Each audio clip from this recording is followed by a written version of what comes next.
আপনি কি গালাগাল দিতে জানেন? আপনি কি গালাগাল দিতে ভালোবাসেন? গালাগাল কি আপনার জীবনে ওতপ্রোতভাবে জড়িয়ে আছে? আমার কিরকম মনে হচ্ছে আমি বুড়িমা আতশবাজি আর কি, সবসময় ফাটছি, দর্শকের ফাটবে। আর আমি তো সবসময় 3-4 জন একসাথে সব জায়গায় যাই, তার মধ্যে কার সাথে আমি প্রেম করছি এটা বোঝাটা খুব ডিফিকাল্ট।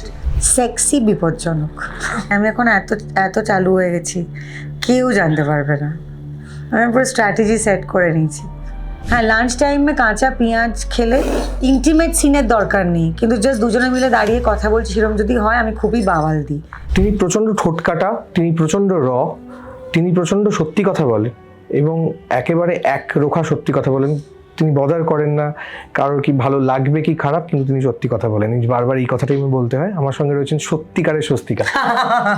বাবা, এটা একটা কি ট্যাগলাইন দিল আমাকে আবার।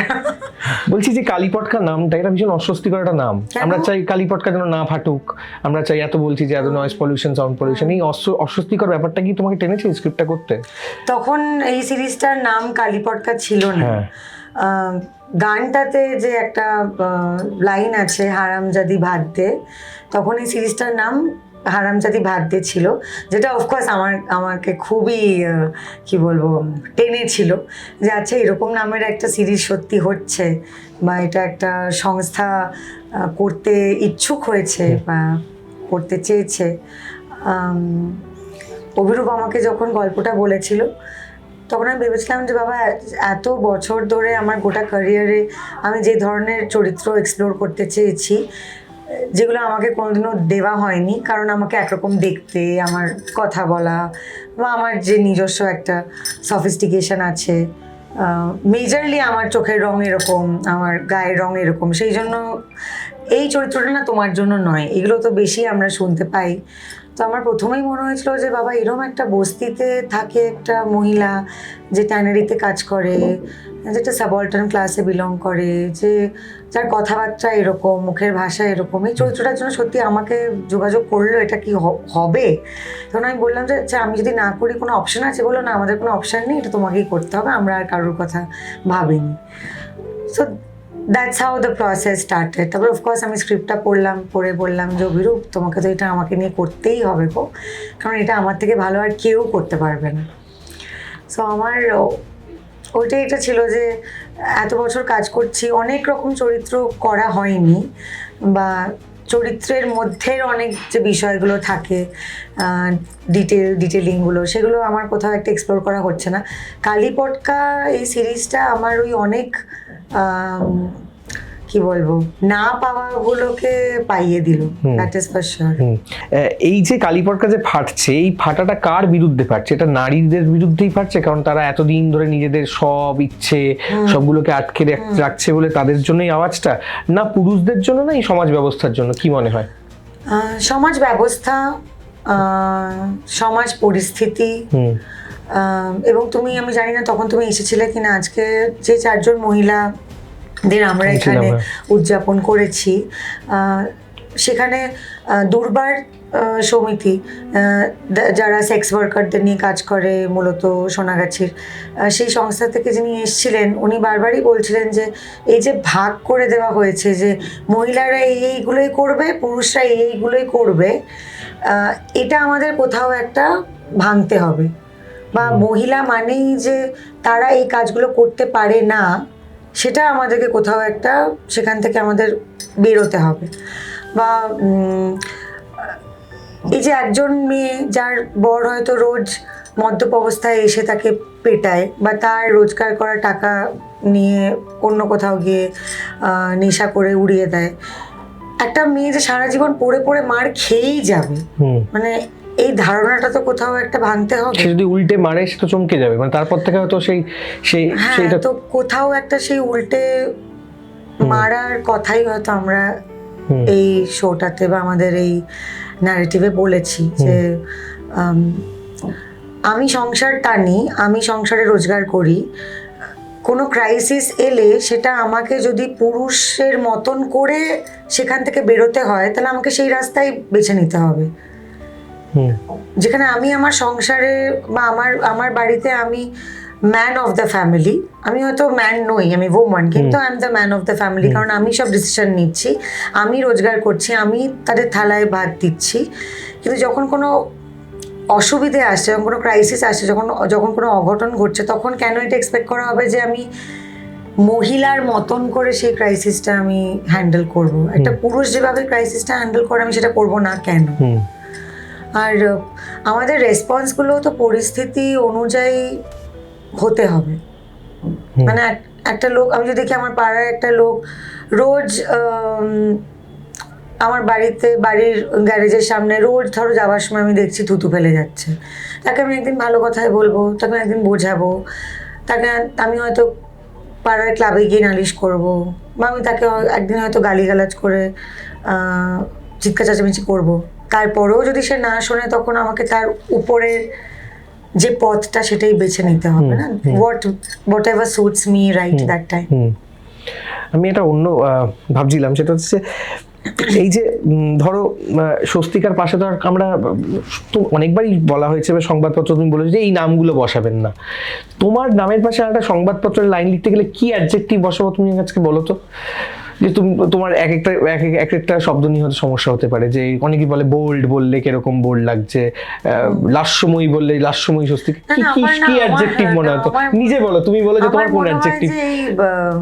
মানে কি বললাম, আমি একটা বোধহয় পোস্টও করেছিলাম ফেসবুকে যে আমার কিরকম মনে হচ্ছে আমি বুড়িমা আতশবাজি আর কি, সবসময় ফাটছি, বিস্ফোরক, ফেটে পড়লেন, গর্জে উঠলেন, তো এগুলো খুবই ফানি লাগে। আর আর আমার মনে হয় আমি সেগুলো হয়তো খুবই সাধারণ কথা, বাট লেখাটার মানে পরিবেশিত হয় ওইভাবে যে গর্জে উঠলেন। আরে গর্জে কথাই বলিনি, আমি আস্তে আস্তেই বলেছি, নর্মাল, মানে স্বস্তিকা বললেই তো যথেষ্ট। ঠিক, তুমি এত সুন্দর সুন্দর মানে খুব লাভি ডাবি চরিত্র করেছো, মিষ্টি চরিত্র করেছো। এবার যখন তুমি এরকম চরিত্র নিজে দেখো যে ভীষণ ডার্ক, গ্রস বলছি না, ডার্ক চরিত্র করেছে, আমার তাসের ঘরে আমার চরিত্রটা যথেষ্ট ডার্ক। কিন্তু নিজেকে দেখে কখনো ভয় লাগে না, মানে এরকম তো আমি নই, মানে এটা একটু বেশি হয়ে গেল মনে হচ্ছে এটা স্বস্তিকার? না, এটা হয়নি। আমি কিছু না কিছু নিজের সঙ্গে মিল ঠিকই খুঁজে পেয়ে যাই ওই চরিত্রগুলোর মধ্যে, বা আমার অনেক সুপ্ত বাসনাগুলো আমি হয়তো চরিত্রের মধ্যে দিয়ে বেঁচে ফেলতে পারি। মানে কাউকে মারার এই যেরকম মারপিটে রয়েছে, মনে মনে ইচ্ছে ছিল, লম্বা লিস্ট আছে একটা, না? সেই লিস্টে অনেকে ভেবেছিলাম কোভিডের সময় পটকে যাবে, একটাও গেল না, সবকটা বেঁচে রইল। তো তাদের তো আর, আমরা একটা সভ্য সমাজে বাস করি, যা যা করতে ইচ্ছে করে বা বলতে ইচ্ছে করে সেগুলো তো বলতে পারি না। তখন এরকম চরিত্র যখন আসে, তখন সেগুলো মনে করে করে অভিনয় করি, ভীষণ অথেন্টিক হয় ব্যাপারটা, আর আমি খুব এনজয় করি। এই সব সত্যি কথাগুলো যদি এরকম বলা যেত মুখের ওপরে, যেগুলো তুমি বলো, এবং আমি দেখছিলাম যে তুমি ভীষণভাবে কানেক্টেড প্রতিটা মানুষের, সাধারণ মানুষের সঙ্গে, ছোট ছোট বিষয় সেগুলো তুমি ফেসবুকে লেখো, বড় বড় কথা, অনেকটা বড় কথা, এবং লাস্টে খুব সুন্দর সুন্দরভাবে সেগুলো, এই যে মানুষের সাথে কানেক্ট হওয়া, এইটা খুব একটা মানুষ করে না। মানে যারা অভিনেত্রীরা, অভিনেতারা, তারা নিজেরা একটা স্ফিয়ার রাখেন, একটা জায়গা রাখেন। যখন তারা রেসিপ্রোকেট করে তোমার সাথে কথা বলে, তো তোমার মনে হয় কি, ফিলটা কি হয়? মানে খুব ছোট ছোট অনুভূতি যদি তুমি একটু বলো। আমার জীবনযাপনটা খুবই সাধারণ। আমার বড় হয়ে ওঠার সময়, বা আমাদের বাড়িতেও আমি দেখেছি, মানে এটাই আমি দেখে বড় হয়েছি যে আমার বাবা সবসময় আমাদেরকে বলতেন যে তোমার বাকি বন্ধু বান্ধবের বাবারা যেরকম অফিস যায়, তো স্টুডিওটা আমার অফিস। তো সেটা একটা আমার বাবার প্রফেশন, ওইটুকুই ছিল। সেটার ব্যাগেজটা আমি কোনোদিনও দেখিনি আমার বাবাকে বাড়ি বয়ে আনতে, বা জীবনযাপনটা এমন করে ফেলতে যে আমি সিনেমা জগতের মানুষ, তো আমি সবসময় তাড়া হই একটা অন্যরকম একটা বাবেলে থাকবো, যেটা আমি হয়তো আমার অনেক কো অ্যাক্টরদের মধ্যে, বা আমার সমসাময়িক, বা আমার আগের, বা আমার পরের অনেকের মধ্যে আমি দেখি যে তারা একটা অদ্ভুত একটা নিজেদের একটা পৃথিবীতে তারা বাস করে, যেখানে মাটির সঙ্গে তাদের যোগাযোগ কম, বা তাদের যদি ফট করে কেউ জিজ্ঞেস করে যে এখন পেঁয়াজের দাম কত চলছে, সেটা তারা বলতে পারবে না। যে এখন মানে 5 কিলো সর্ষের তেল বাড়িতে যাদের, বেশিরভাগ তো 5 লিটারের সর্ষের তেলই আসে, তো 5 লিটারের সর্ষের তেলের কত দাম, বা একটা পোস্তর প্যাকেটের এখন দাম কত হয়েছে, তো এগুলো ফট করে জিজ্ঞেস করলে তারা হয়তো বলতে পারবে না, কারণ there are always other people doing it for them. They are not so involved in daily domestic chores. So যেহেতু আমার জীবনযাপনটা খুবই সাধারণ এবং আমি খুব সাধারণভাবে ঘুরে বেড়াতে ভালোবাসি, আর 5টা মানুষ যা করে আমি সেটাই করতে ভালোবাসি, কারণ আমার মনে হয় যে এগুলো আমাকে শিল্পী হিসেবে অনেক বেশি কি বলবো এনরিচ করবে। কারণ ফট করে যদি কালকে আমাকে এরকম একটা চরিত্র করতে হয় যেখানে আমি রোজ বাজারে যাই, বাজারের ব্যাগ হাতে নিয়ে দিয়ে আমি সবজি কিনি, মাছ কিনি, আমি যদি ওই জীবনটা কোনোদিনও না জানি বা দেখি, তো আমি রাতারাতি আমি কি করে শিখে সেই কাজটা করব, বা মাছ কেনার সময় অ্যাকচুয়ালি কোন জিনিসগুলো দেখতে হয়, হ্যাঁ যেগুলো দেখতে হয় সেটা যদি আমি কোনোদিনই না জানি, বা মাছের আঁশ ছাড়াবার সময় যে ছাই ব্যবহার হয়, এইগুলো যদি আমি নিজেই কোনোদিনও না জানি বা নিজে কোনোদিনও না দেখি বা করার চেষ্টা করি, ফট করে একটা চরিত্র ওরকম চলে এলে আমি করলে সেটা যদি দেখতে বিলিভেবল না হয়, তাহলে তো অভিনেত্রী হিসেবে আমার নম্বর কাটা যাবে, যেটা আমি মরে গেলেও হতে দিতে পারবো না। সো আর I love living like this because আমার মনে হয় এটা আমার কাজের জায়গা। এটা কি মেয়েকেও সেইভাবেই শেখানো পুরো একদম, না ও একটু এইগুলো থেকে না না না ও একদম, হ্যাঁ মানে আমরা খুবই মধ্যবিত্তভাবে মানুষ হয়েছি, মানে এখন মানুষকে বললে হয়তো ভাববে যে বিশ্বাস করতে পারছে না, বা জানি না সোশ্যাল মিডিয়ার যুগে আমি যেভাবে আমি নিজেকে প্রেজেন্ট করি মানুষের হয়তো বিশ্বাস সত্যি করে, কারণ কে আর গড়িয়াহাটের ব্লাউজের দোকানে গিয়ে অ্যাকচুয়ালি প্রমাণ দেয় যে আরে ভাই তোমরা বিশ্বাস করছিলে না, কিন্তু আমি এখানে অ্যাকচুয়ালি নিজে এসে আমি ব্লাউজ কিনি, আর সেগুলো খুবই পাতি 200-250 টাকার রেডিমেড ব্লাউজ। সো হ্যাঁ মানে আমার জাস্ট মনে হয় যে আমি এটা করলে ভালো থাকবো, এটার জন্য আমার মন ভালো থাকবে, তো আমি সেটা করি। আমি ইনফ্যাক্ট এই যে জাস্ট এই বোধহয় প্রমোশন শুরু হবার আগেই আমি আমার নেলস করাতে গেছিলাম, তো আমি একজন হিরোইন, আমার সুন্দর নখ থাকা দরকার। সাধারণ মানুষের প্রত্যেকটা বাড়িতেই সমস্ত মহিলারাই এখন মনে করে তাদের সুন্দর নখ থাকার দরকার, কারণ আমি পার্লারে গেলে দেখতে পাই যে সাধারণ কত মহিলারা ওখানে, যারা হয়তো হাউসওয়াইফ তারাও আসছে, যারা কাজ করে তারাও আসছে। সো ইটস নট দ্যাট যে ফিল্ম ইন্ডাস্ট্রির মেয়েদেরই বা হিরোইনদের দরকার, বাট আমি সেটা করাতে গেলাম, সেটা হচ্ছে যোধপুর পার্কে শ্রুতির বাড়ির কাছে। তো আমার তখন মনে হলো যে অনেকদিন মানে কলকাতায় হাঁটাটা কম হয়, বম্বেতে অনেক বেশি হাঁটাচলা করি রাস্তায়, আর শীতকালও তো অত ঘাম প্যাচপ্যাচানির ব্যাপার নেই, তো আমি হেঁটেই বাড়ি চলে যাই। তো আমি প্রথমে ভেবেছিলাম একটা উবার নিয়ে নেবো, তারপর বললাম যে না হেঁটেই বাড়ি চলে যাই। তো যোধপুর পার্ক থেকে আমি হেঁটেই আমার বাড়ি পৌঁছেছি, ইট টুক মি 20 মিনিটস। আমি এবার তার মধ্যে একটা ক্যাফেতে গিয়ে আমি টয়লেট ইউজ করেছি, যে দাদা একটু বাথরুমটা ইউজ করছি, so it was okay only. আমি জল খেলাম আবার ওদের ওখানে, স্বস্তিকা এই যে এত মুভমেন্ট, এত এই যে শুরু করলাম, এখানে আমার I have to come as a star. I have come as a star. কালকে সকালবেলা তুমি যদি আমায় দেখো আমি পাড়ায় মানে আমি দোকানে জিরা সোডা কিনতে গেছি, তো এরকম ভাবে থোড়ি না আমাকে দেখতে পাবে। না আমি ভাবছিলাম যে স্বস্তিকা যে এই যে মুভমেন্ট বা কথা বলে বা এত ঠোঁট কাটা, এটার জন্য কি মনে হয় যে লোকজন একটু ভয় পায় কথা বলতে, না একটু বেশি সম্মান দেয়, না এটা একটু কি মনে হয় ভয় পায় না? না আমার মনে হয় দেখো এগুলো আমরা বলি ঠোঁট কাটা মুভমেন্ট হোয়াটএভার, এটা তুমি নাও, মানে এটা তুমি নাও, হ্যাঁ যেটা আমার উচিত মনে হয় যে আমি বলতে চাই সেটা আমি নিশ্চয়ই বলবো, সেটা রেপারকাশনটা যাই হোক না কেন। সো না ভয় কেন পাবে, এতদিন ধরে কাজ করছি, নিশ্চয়ই সেই সম্মানটা দেওয়া উচিত বলেই দেয়, আর যাদের মনে হয় সম্মান দেবে না তারা তো দেয় না। এখন তো দেখতেই পারো, মানে ফেসবুক তো আছেই, ওপেন নর্দমা অল দ্য টাইম। বাট আর আমি শুধু যে অভিনয় করি সেটা তো নয়, আমি তো এত রকম সোশ্যাল ওয়ার্ক করি যেটা হয়তো খুব কমই মানুষের কাছে পৌঁছয়, বেশিরভাগটাই আমি কি বলবো গোপনভাবেই করি। সবসময় যে সব কিছু যা করছি সব কিছু ফেসবুক ইনস্টাগ্রামে লিখছি তা নয়, যখন একদমই মনে হয় যে না একটু মানুষের সাহায্য পাওয়ার দরকার তখন বা পেলে ভালো হয় তখনই সেগুলো নিয়ে লেখালেখি করি। তো আমি কালীঘাট বলো, সোনাগাছি বলো, তাদের যে অর্গানাইজেশনগুলো আছে সেখানে আমি মানে বহুবারই বছরে যাই, সব সময় গেলেই কিন্তু ছবি তুলে আমি পোস্ট করি না লোকেদের জানাবার জন্য, বা স্ট্রে অ্যানিমালস সেটা তো মানুষে জানে আমি কাজ করি, এবং সব কিছু ডকুমেন্টেড না হলেও করি। তো সেগুলো যদি মানুষ মনে হয় যে আমাকে সেগুলোর জন্য সম্মান দেওয়া উচিত তাহলে দেবে, ঠিক সম্মানটা পেতে হবে বলে এই কাজটা করবো, I don't think I operate একদম দ্যাট। একদম। স্বস্তিকার যদি স্বস্তিকা তো যখন নিজের ফাটে আর কি, আমি বলতে চাইছি কালীপটকা যেরকম ফাটে, স্বস্তিকার যদি ফাটে, স্বস্তিকা কার কাছে যায়? গো টু পার্সন কে থাকে? আমার যখন ফাটে, হ্যাঁ আমার 2-3 জন মানুষ আছেন আমার জীবনে যারা আমার বয়োজ্যেষ্ঠ, যারা তাদের আমি প্রথম ফোন করি যে এই ক্রাইসিসটা হয়েছে। প্রথমে তো আমি একটু বসে থাকি ফ্যান চালিয়ে কিছুক্ষণ, জল খাই, একটা সিগারেট খাই, খেয়ে একটু নিজেকে প্রথম কথা শান্ত করি, কারণ এটা আমাকে জীবন শিখিয়েছে যে কিছু একটা মাথায় মানে ওই বাজ ভেঙে পড়লে বা একটা ফিট অফ রেজ যে ডিসিশনগুলো নিই আমরা, সেগুলো সবসময় ভুল হয়, বেশিরভাগ সময় না, সব সময় ভুল হয়। So years of therapy has taught me that আমাকে আগে ফার্স্টে নিজে একটু শান্ত হয়ে যেতে হবে, যে আচ্ছা ঠিক আছে এটা প্রবলেমটা হয়েছে, এটার একটা আমাকে সলিউশন বের করতে হবে।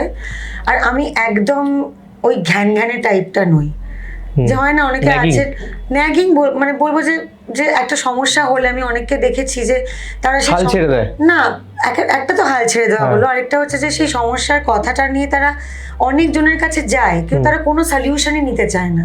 মানে আমি হয়তো আজকে একটা প্রবলেম শুনে কাউকে একটা সলিউশন অফার করলাম, আমি বললাম নিজে দায়িত্ব নিয়ে আমি এটা করে দিচ্ছি, হ্যাঁ দাঁড়া তোকে জানাচ্ছি, 10 দিন পরে শুনছি যে তারা রোজই কাউকে না কাউকে ফোন করে একই কথা বলছে, but they don't want the solution, তারা ওটা নিয়ে ঘ্যান করতে ভালোবাসে। আমি ওটা একদমই নই, আমার হচ্ছে সমস্যাটা হয়েছে তো যেভাবেই হোক না কেন আমি আমাকে বেরোতে হবে এটা থেকে। তো আমি প্রথমে একটু নিজে শান্ত হই, তারপরে 2-3 জন আমার জীবনে আছে মাসায়াস, তাদেরকে আমি ফোন করে বলি যে দাদা এটা হয়েছে, তো তুমি একটু বলো এটা কি করা যায়, বা তুমি একটু কারোর সঙ্গে আমাকে যোগাযোগ করে দাও। আমি খুবই কম মানুষকে চিনি, মানে আমাকে যখন কেউ বলে যে তুমি এঁকে চেনো ওকে চেনো, আনলাম যে না, আমার কন্ট্যাক্ট খুবই কম, আমার ইয়ার খুবই খারাপ। আমি হয়তো 5টা মানুষকে চিনি, ওই 5টা মানুষ সবাইকে চেনে। আচ্ছা, তো আমার পার্সোনাল লেভেলে মানুষের সঙ্গে যে পিআর মেনটেন করবো, বা আমি সব ইভেন্টে যাব, বা সবার সাথে একটা সখ্যতা রাখবো, বা এগুলো আমার দ্বারা একদমই হয় না। মানে আমি যদি কাজ না করি তাহলে আমি ভাই বাড়িতে বসে ল্যাদ খাবো, মানে আবার সেজে গুজে কোথাও একটা যাও, ওই খালি হাই হ্যালো মুখ দেখাতে এলাম, তো আমি পারি না, আমি করতে আমার ভালো লাগে না। সো আমি 5টা লোককে চিনি যারা সারা দুনিয়ার লোকেদের চেনে। তো আমার অসুবিধা হলে আমি ওই 5 জনের কাউকে ফোন করি, তাদের যা পরিচিতি আছে সেই দিয়ে আমার সমস্যার মিটিয়ে নিতে পারি। এই যে তোমার প্রত্যেকটা পোস্টের নিচে কেউ না কেউ লেখে যে মানে অনেকজন অনেক রকম পোস্ট, মানে কমন কিছু দেখি যে তোমার প্রেম লাইফ, তোমার লাভ লাইফ নিয়ে ভীষণ তারা মানে বিচলিত আর কি।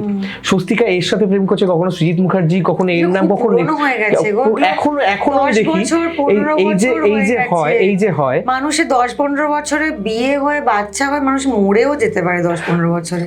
15 বছর আগের একটা প্রেম নিয়ে কথা বললে তো বোরিং না? এখন যে এতজন নতুন আসলে কার কোনো নাম খুঁজে পাচ্ছে না, ফ্রাস্ট্রেটেড হয়ে গেছে। আর আমি এখন স্ট্র্যাটেজি চেঞ্জ করে ফেলেছি না জীবনে। আগে আমি ভাবতাম যে একটা মানুষকে ভালোবাসা একটা কত সুন্দর জিনিস, সেটা তো যুদ্ধ করছি না, ঝগড়া করছি না, অশান্তি করছি না, কাউকে খুন করছি না, রেপ করছি না, একটা মানুষকে ভালোবাসছি। তো এটা তো উৎসবের মতন, এটা তো উদযাপন করা, না আমি হয়তো আগ বাড়িয়ে জানাচ্ছি না, কিন্তু আমি তো জেনে ফেললে বলছো না যেটা মিথ্যা নয়, যেটা মিথ্যে কথা বলছি না যে উই আর ফ্রেন্ডস, বা আর কেউ তো গাধা নয়। যারা প্রেম করে তাদেরকে দেখলে বোঝা যায়, তাদের বডি ল্যাঙ্গুয়েজ দেখলে বোঝা যায় যে এরা প্রেম করছে, আর যারা বন্ধু সেটাও বোঝা যায়। তো আমরা কেনই বা ধরে নেবো যে লোকজন গাধা? আর এখন তুমি কারোর সঙ্গে প্রেম করবে তখন তোমরা নিশ্চয়ই সিনেমা দেখতে যাবে একসঙ্গে, তুমি লাঞ্চ করতে যাবে, ডিনার করতে যাবে, কোনো সোশ্যাল ইভেন্টে যাবে, তো সেটা লোকে জানতে পারবেই। তো সেটা আমার মনে হতো যে ভাই একটা সুন্দর জিনিস আমি কাউকে ভালোবাসি, তো আমি এটা লুকোবো কেন, বা আমি একই ইভেন্টে আলাদা আলাদা টাইমে পৌঁছবো কেন, বা মানুষের কাছ থেকে এটা সরিয়ে রাখবো কেন? I never felt the need to do it. আর এরকমও নয় যে আমি আমার বাবা মাকে লুকিয়ে কোনদিনও কিছু করেছি। So if my parents for okay with it, আমি কোনদিনও আমার মাথাতেই আসেনি যে বাইরের লোকেরা, মানে যাদেরকে আমি চিনি না, তাদের জন্য আমি মাথা ব্যথাটা কেন নেবো। when my parents know, my daughter knows, ওটাই তো আমার পৃথিবী, যাদের কাছ থেকে আমার ইয়েসটা দরকার। তো যদি আমার বাবা মার অসুবিধা না হয়, আমার সন্তানের অসুবিধা না হয়, আমার বোনের অসুবিধা না হয়, তাহলে আমি কার কথা ভেবে এই মাথা ব্যথাটা নেবো যে আমাকে এটা লুকিয়ে রাখতে হবে? তো আমি সেটা আগে strategy-টা change হয়ে গেছে এখন। স্ট্র্যাটেজিটা চেঞ্জ হয়ে গেছে। মানে এখন তুমি প্রেম করছো, তুমি কাউকে জানাচ্ছ না? না, কারণ ভীষণ মানুষেরা এটা নিয়ে নোংরামো করে। মানে ভালোবাসাটা আর প্রেম করাটা যেন একটা খুব কুৎসিত জিনিস, একটা খুব অপরাধ। লোককে হয়তো অ্যাসিড ছুঁড়ে মারলে সেটা বেটার হতো আর কি। মানে লোকের একটা কারোর হাত ধরে আমি হাঁটবো সেটা খুবই প্রবলেম্যাটিক। ঝগড়া অশান্তি করলে ভাল লাগবে কি আমি জানি না মানুষে কি চায়, বাট আমি এখন আমার স্ট্র্যাটেজিটা চেঞ্জ করে নিয়েছি যে এত সততার সামনে, মানে সততা রেখে এত মানুষের সামনে আসার দরকার নেই। যা করছো নিজের লাইফে করো। কিন্তু এটা তুমি বিশ্বাস করো যে যদি জানতে পারে যে স্বস্তিকা মুখার্জি প্রেম করছেন, মানুষের কিন্তু অনেক মানুষের হার্ট ব্রেক হবে, এটা ফর শিওর। কারণ তোমার পোস্টের নিচে তো কতজন তোমাকে যে তোমার সঙ্গে ডেটে যেতে চায়। ওরা তো জানে আমার অন্য প্রেমও হয়েছে, তো তখনও তাদের প্রেম আমার প্রতি ছিল। আচ্ছা, তাহলে তারা লয়াল, সেটা লয়াল, তাহলে সেই প্রেমটা থাকবে। হ্যাঁ, মানে আর সবে উইন্টার ভেকেশন গেছে, তো শীতের মরশুম, ভালোবাসার মরশুম, তো কেনই আমি এরকম লাভলেস একটা লাইফ আমি কেন লিড করবো? অফকোর্স। আমি একেবারে শেষে rapid fire, no filter rapid fire. কিন্তু আমি এখন এত চালু হয়ে গেছি, কেউ জানতে পারবে না। আমি পুরো স্ট্র্যাটেজি সেট করে নিয়েছি। আমি এখন কোনো সেলিব্রিটি না হলেই জানতে পারবে না, বিশ্বাস করো। কোনো সেলিব্রিটি যদি না হয়, তোমার পার্টনার কোনো চান্স নেই জানার। শুধু মেপে খেলতে হবে আর কি, কালীপটকার মতো আর কি। না, আর আমি তো সবসময় 3-4 জন একসাথে সব জায়গায় যাই, তার মধ্যে কার সাথে আমি প্রেম করছি এটা বোঝাটা খুব ঠিক। আর মানে 2-3 জন তো করাই, 2-3টে প্রেম তো করাই উচিত একসঙ্গে। একজনের টাইম হচ্ছে না, মেইনটেইন করে দেয় সময়, মানে সময় দিয়ে। দেখো, আমার তো প্রথম কথা সময় নেই, এটা তো সবথেকে বড় কথা। আমি সবচেয়ে বিজি। হ্যাঁ, তো যেদিনকে আমি ফ্রি আর আমার মনে হচ্ছে যে না, আমি ধুরন্ধরটা আমাকে আজকে দেখতেই হবে, কারোর সঙ্গেই দেখতে হবে। আমি একা কেন গিয়ে সিনেমা হলে বসে একটা সিনেমা দেখবো, তাও আবার লেট নাইট শো? আর আমি একা সিনেমা হলে কেন যাবো? It's very depressing and frustrating. I don't want to become that person যে সবই আমি তো এমনি সব একা করি, কিছু কিছু জিনিস আমি একা করতে চাই। তো 2-3 জন থাকলে সুবিধাটা হচ্ছে যে আমি তোমাকে ফোন করলাম, তুমি ধরো বললে যে না রে আজকে আমার হচ্ছে না, তাহলে আমি ওকে ফোন করবো। ও যদি পারে তাহলে ওর সঙ্গে চলে যাবো। মানে কোনো মানে গুড লাইফ। প্রেম মানে লাভিডাভি প্রেম, এটা ভালো রকমের হতে পারে। ঠিক। বন্ধুত্ব সুলভ প্রেম হতে পারে। ঠিক, দ্যাটস ইম্পর্টেন্ট। তো আমি একেবারে শেষে আসছি প্রেম থেকে। কালীপটকা আসলে কি, ভয়ঙ্কর, সেক্সি না বিপজ্জনক? সেক্সি, বিপজ্জনক। তোমার চরিত্রটা এক শব্দে বলো, এইটা একটা পয়জন, একটা ফায়ার, না ভীষণ ডার্ক? ফায়ার। সবচেয়ে আনকমফোর্টেবল সিন এখনো অবধি কখন হয়েছে তোমার? সেটা কি টলিউডে হয়েছে না বলিউডে হয়েছে? না বললে হবে সিনটা কি? না, আমাকে আনকমফোর্টেবল করাটা খুবই ডিফিকাল্ট গো। আমি খুবই কমফোর্টেবল, আর আমি খুবই inhibition free as an artist. তো আমাকে আমি খুব আনকমফোর্টেবল হয়ে যাব, আমি একটা সিন আমার কাছে আসবে, সেটা এখন অবধি ওরকম কিছু হয়নি। ঠিক। তোমার এই চরিত্রটা, কালীপটকার চরিত্রটা যদি বাস্তবে হতো, হ্যাঁ, লাঞ্চ টাইমে কাঁচা পেঁয়াজ খেলে তারপরে যদি কারোর সাথে আমার কথা, ইন্টিমেট সিনের দরকার নেই, কিন্তু জাস্ট দুজনে মিলে দাঁড়িয়ে কথা বলছি, সেরকম যদি হয় আমি খুবই বাওয়াল দিই। ওটা আমার কাছে একদমই হবে না। হ্যাঁ, মানে ওই কাঁচা পেঁয়াজ খেয়ে সিন করতে আসাটা অ্যাবসলিউটলি নো। মানে স্মেল টার্নস ইউ অন, ব্যাপারটা মানে অফ অন কি করে মানে ভালো স্মেল বলছি না, মানে গুড স্মেল। পেঁয়াজ জাতীয় জিনিসটা একদমই, মানে কাঁচা পেঁয়াজ জাতীয় জিনিস কাজের জায়গায় একদমই চলবে না। আচ্ছা, তাই বলছি স্মেল টার্নস ইউ অন কিনা, মানে ভালো পারফিউম, এসআরকে এর মতন পারফিউম, তাহলে ডানহিল এবং কি জানো ডিপটিক একসঙ্গে। হ্যাঁ, ওটা যদি মেখে আসো তাহলে আমি ভাবতে পারি, আদারওয়াইজ ফুটন্তি। ঠিক আছে। এই চরিত্রটা, যে চরিত্রটা তুমি অভিনয় করেছো কালীপটকা, সেটা যদি বাস্তবে হতো তাহলে তুমি বন্ধুত্ব করতে তার সঙ্গে, না করতে? না, অ্যাবসলিউটলি করতাম। আমি বেস্ট ফ্রেন্ড বানিয়ে নিতাম তাকে, লাভ হার। ঠিক। এই সিরিজ দেখে কে বেশি অস্বস্তিতে পড়বে, একজন পুরুষ না এই গোটা সমাজ? দুটোরই কিছু কিছু। কালীপটকারা কি ক্ষমা করতে জানে? নির্ভর করে কি বিষয়টা, কি ক্ষমা করার যোগ্য কিনা। পরের কোয়েশ্চেনটা কিন্তু একটু হাই টোনে আছে। সেন্সর বোর্ড যদি এই সিরিজটা দেখতো তাহলে কি করতো? কাটতো না? কুচি কাটা। ওরা তো এমনি আমার নাম দেখেই তো রিভিশন কমিটিতে পাঠিয়ে দেয় ওরা, আমার দেখে কাস্ট স্বস্তিকা মুখার্জি, হ্যাঁ এরকম হয় নাকি? এই revision এ পাঠিয়ে এরকম হয় না? আমার এত ছবি সেন্সারে গিয়ে এত মোত্তা খেয়েছে, হ্যাঁ। আমি তখন এটা আমরা এমনি আর কি করে বলতাম যে দেখ এত এত মোত্তা খেয়েছে যে ওরা কাজ পরবর্তীকালে ওরা দেখবে কাস্টে কি আছে স্বস্তিকা মুখার্জি রিভিশনে পাঠিয়ে দাও, নিশ্চয়ই কিছু একটা করেছে যেটা আমরা ইয়েস করতে পারবো না। স্বস্তিকা ভার্সেস কালী পটকা, কে বেশি নিষ্ঠুর? নিষ্ঠুর কেউ না। ট্রুথ কেউ না। এই সিরিজটা একা দেখা উচিত, ফ্যামিলি নিয়ে? একা দেখা উচিত। যদি কালী পটকার হাতে ক্ষমতা থাকে, প্রথম কাকে টার্গেট করবে? পাড়াতে এই যে রাস্তার কুকুরগুলোর ওপর যারা গরম জল ঢালে, হ্যাঁ তাদের বাটি ভেঙে দেয় বা বিষ খাওয়াচ্ছে বা কোথাও গিয়ে একটা ফেলে দিয়ে আসছে রাতের অন্ধকারে, একদম তাদেরকে একদম ফুল টার্গেট তাদেরকে। ঠিক। এই সিরিজটা দেখে দর্শক কি লজ্জা পাবে না পাবে না? দর্শকের ফাটবে। সাহসী না তুমি বিতর্কিত, কোনটা বেছে নেবে? সাহসী। এই এই সাহস দেখাবে তাকে নিয়ে বিতর্ক হবে, এটা ওয়ার্কস হ্যান্ড ইন হ্যান্ড। এই প্রশ্নটা আমাদেরকেই করা, তোমার হয়ে প্রশ্নটা করছি। এই সিরিজের পর তোমাকে কোন প্রশ্নটা আর কোনোদিন কোনো মিডিয়া করবে না? চান্সেস? আপনি কি গালাগাল দিতে জানেন? আপনি কি গালাগাল দিতে ভালোবাসেন? গালাগাল কি আপনার জীবনে ওতপ্রোতভাবে জড়িয়ে আছে? এই গালাগাল নিয়ে কোনো প্রশ্ন আমাকে আর কেউ কোনোদিনও করবে না for the rest of my life and career. Thank you Swastika, আমার সাথে কথা বলার জন্য খুব ভালো লাগলো কথা বলে। Thank you, it was a fun interview. Thank you. ঠিক আছে, থ্যাংক ইউ ভেরি মাচ। তুমি একটু ক্যামেরায় বলে দাও যে কালী পটকা নামে একটা সিরিজ আমি করেছি, আমার সঙ্গে আরো 3 জন একদম ধামাকেদার অভিনেত্রীরা আছেন অনির্বাণ চক্রবর্তী, বিমল গিরি, পরিচালনা করেছেন অভিরূপ ঘোষ। আর আমরা এই কালী পটকা ফাটাতে আসছি বাংলা জি5-এ 23শে জানুয়ারি 2026, সরস্বতী পুজোর দিন।